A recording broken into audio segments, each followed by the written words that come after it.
Yoshinobu Yamamoto pitched in his major league debut and got shellacked. Is he a $325 million liability for the Dodgers? And did the Cubs save nearly $300 million and get a better pitcher in Shota Imanaga? Let's take a look.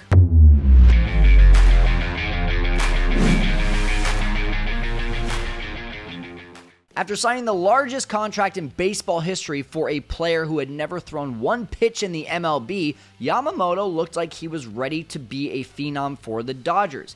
He came out in his first spring outing and mowed down hitters for 2 innings. The Prince from the East had arrived, or so the Dodgers fans thought. The 25-year-old righty in his next 2 starts threw just 7 2/3 innings and gave up 9 runs, ending his spring with an 8.38 ERA. But it's just spring training, right? Not so much. In his season debut in Korea, Yamamoto lasted just 1 inning, gave up 5 runs on 4 hits, walked 1, and struck out 2. Just about the worst start to a $325 million contract that you can have. And here's the thing, many of the experts aren't exactly surprised. His fastball is going to get hit. No. I'm saying right now, I'm calling it. His off-speed stuff is filthy. I think his fastball is going to get hit this year. I don't see much moving on it. You call me crazy, call me whatever you want. I think he's going to get good, but I don't care how fast you throw. I think it's going to get hit hard. I am in complete agreement with Todd in the fact that I don't think he's going to want to throw his fastball enough. And after the game, Yamamoto admitted that he didn't have a feel for his pitches. The problem I was having today was, because I was not able to control my pitches, and then which led giving up runs. And no offense to Yamamoto, but signing for $325 million, doesn't that mean that all of your stuff should be elite? And if he doesn't have a great feel for a pitch, shouldn't his stuff be able to get him through that? That's what $325 million means to me. What do you think? Should I give him some grace? Let me know in the comments. Now, Cubs fans, let's think back to when Yamamoto entered into the MLB free agency market. We all wanted him, right?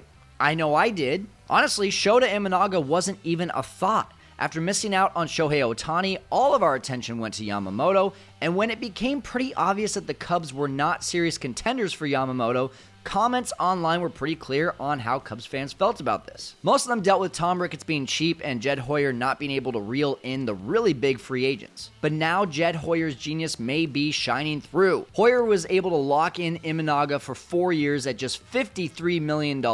That's less than half the average annual value of Yamamoto's contract, plus 8 less years of control. And while Yamamoto's fastball has now come into question by the experts, Shota's has not. He also mixes in his fastball, which you're going to see right here. That is the most unique pitch in his arsenal. He's a shorter pitcher, so his release height is below average, and yet he's still able to carry the fastball, create enough backspin on it such that it has above average ride. And as a result of that, when the ball gets to the plate, it has a really flat approach, hard for hitters to get on top of. The lefty has basically been 1 pitch shy of brilliant this spring. In his first outing, he gave up a 3-run home run. After that one, the pitching philosopher admitted that he needed to learn a better way to mix up his pitches in the MLB, and he did just that. In his next 2 starts, Shota threw 7 1/3 innings, gave up 2 runs, and struck out 14. Even with the rough start to spring, his ERA in 9 2/3 innings is just .466. The tables really have turned on these 2 Japanese rookies.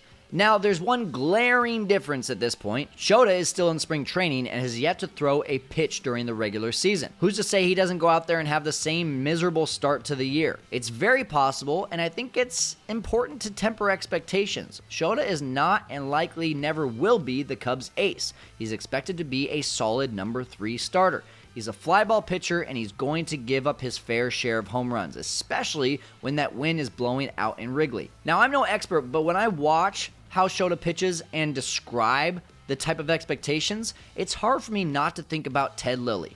Fly ball pitcher, number 2 or 3 starter, great command on the fastball, and when he had it going, the strikeout was a huge weapon for him in his bag.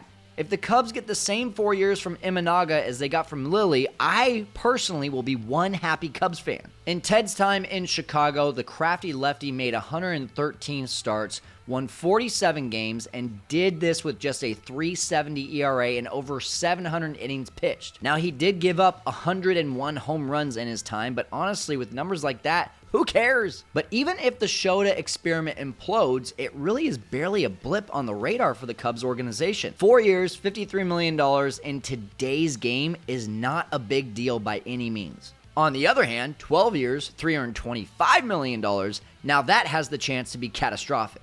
And the timing really couldn't be worse for the Dodgers, as their $700 million man Shohei Ohtani is now potentially linked to a federal investigation. There's no clear understanding on this quite yet, and that's not the point of this video, but if you're interested in learning more, I have linked John Boy's video about this topic in the description below. Now let's be real, if you're going to ask for high upside, you are going to also have to take some higher risks. Yamamoto's contract came with serious risk. Imanaga's really didn't.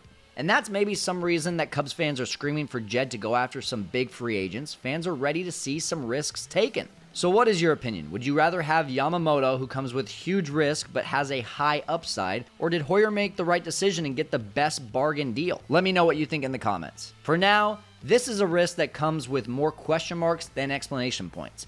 Now, if you like this video, you should check out my predictions for Shota and the entire Cubs starting rotation in the video that just popped up for you.